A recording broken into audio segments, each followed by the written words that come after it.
Money, money, marketing. CG gophers on the silver screen. Money, money, marketing. Get more CG, less practical effects for pansies. Get more CGI. Hi, welcome to the Motion Picture Notion. I'm your host, Gabriel Burton, and today I want to discuss all 4 of the Indiana Jones films. Now, I gotta come out and say right off the bat that I really would have loved to have just done this for a Trilogy Tuesday, because I think that's the way it should be done. But alas, they made Kingdom of the Crystal Skull, and according to what I hear, they're actually talking about making a 5th one, so I don't know. Alright, so let's start with Raiders of the Lost Ark. Raiders of the Lost Ark came out in 1981, and George Lucas and Steven Spielberg sort of collaborated to create something. They wanted to be sort of like the old action serials, Flash Gordon and stuff like that. The shit that they used to watch when they were kids, and they wanted to bring that to the screen. Indiana Jones is just like an iconic adventurer, okay? He's, an archaeologist who works part-time at Yale as a professor, which is, interesting, the whole thing. And they actually shot, all the Indiana Jones movies at Yale. And Raiders of the Lost Ark, obviously, he's looking for the Ark. But it's like a race against the Nazis, who, obviously, being Nazis, wanted to use the Ark to, expand on their power and dominate the world. Along the way, he meets his old fling, Marion Ravenwood, who I will just say,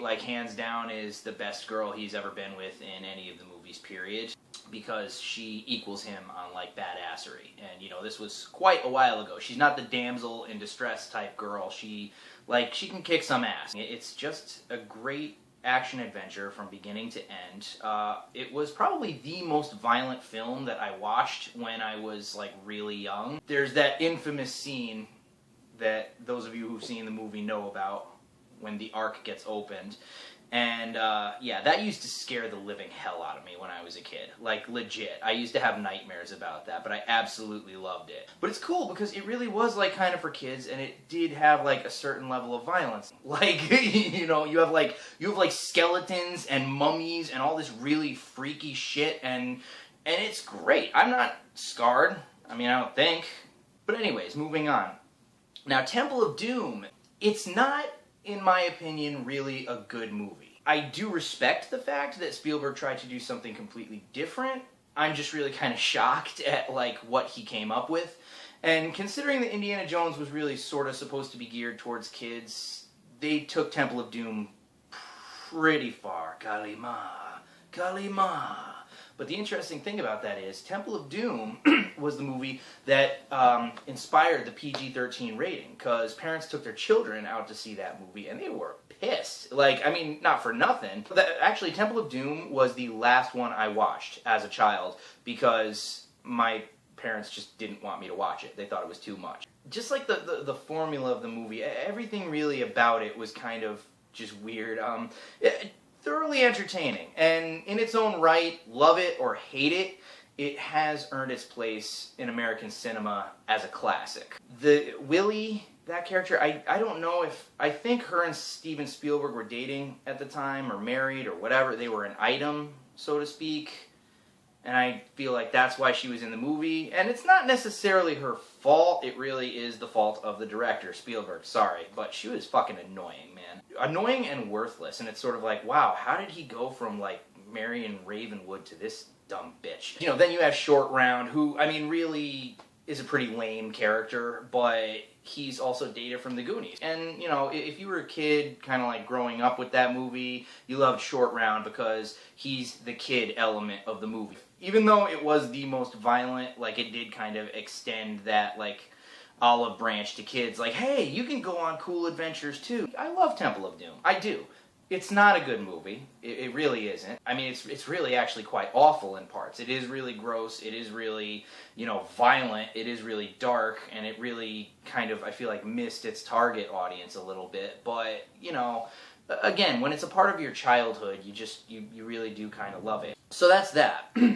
Now, Indiana Jones and the Last Crusade. Holy shit. This is why they should have left it alone, man, okay? They fucking nailed it. Perfect ending to the trilogy. I don't care what the hell you think about Indiana Jones and the Temple of Doom. The Last Crusade was awesome. Really, honestly, the best addition to it was, of course, Sean Connery.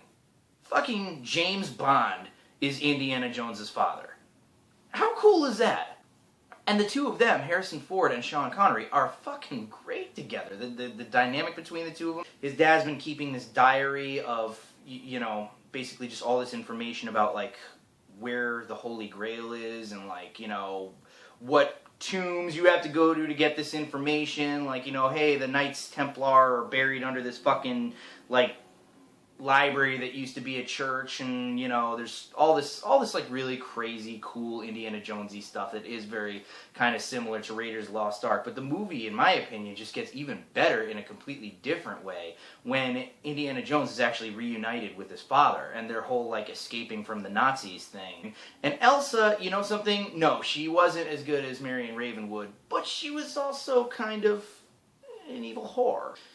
But she was good. She was a good evil whore. And again, it was something a little new, something a little different. And that's kind of what I liked. And that's something that I could say positively about each of the three original Indiana Jones movies, is that they were each their own movie. They brought something new to the table. They didn't try to just copy off the other one. And yet, certain themes were kind of the same, like the puzzles and stuff that Indiana Jones would have to figure out, the crazy booby traps and stuff. So for the longest time, you know, here you have The Last Crusade, and you're like, wow, man, you know, that totally made up for Temple of Doom. What a slam-bang finish to this trilogy. That's perfect. I wouldn't change a thing about it.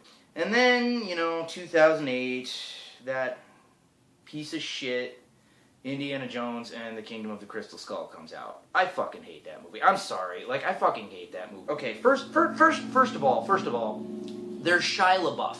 Now, there was a period of time where Steven Spielberg, I shit you not, had like a boner for Shia LaBeouf. And I don't know why. I for the life of me don't know why. I had heard insane things like, he's the next Tom Hanks and stuff like that. Fuck no. I'm not a fan of Shia LaBeouf.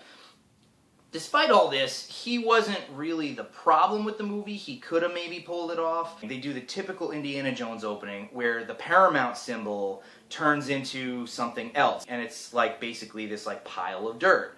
And again, first frame of the movie, okay? Like, the pile starts moving, and all of a sudden, a CG gopher or prairie dog or what the fuck ever little rodent sticks its head out of the thing. And just, like, starts, like, nosing around, and then, like, it crawls out, and then, like, you see the camera pans out, and there's, like, this complex there. So, you know, I'm like, alright, CG prairie dog, whatever, like, at least it was a traditional Indiana Jones opening, I'll just kind of roll with it, alright? But it did make me kind of nervous. So then we see that the Russians have Indiana Jones captive, and they're trying to get him to find this like package for them. Oh, you're early. Sorry. You're all dressed up. I was just bitching about Indiana Jones and the Kingdom of the Crystal Skull. Why don't you pause it? And, you know, it had Cate Blanchett in it and stuff, and that was cool, because I like Cate Blanchett, and, you know, nothing for her performance was perfectly fine, but, you know, and I liked the theme of, you know, now this time it's Russians instead of Nazis, because if they had tried to have it take place a couple years later, it would be stupid. So they're going with the whole Cold War theme. Alright, I can get behind that, alright? So, watching the movie, there's a few over-the-top scenes. It starts out kind of like I can't really wrap my head around it. And more towards the middle of the film, and this is really the tragic part, is that there were actually a lot of good scenes that were like an old-school Indiana Jones movie with like puzzles and, you know, things that he had to figure out. There was this like really crazy tribe of people that blew like, you know, friggin' poison darts at him and shit. And it was, you know, that whole scene was really good.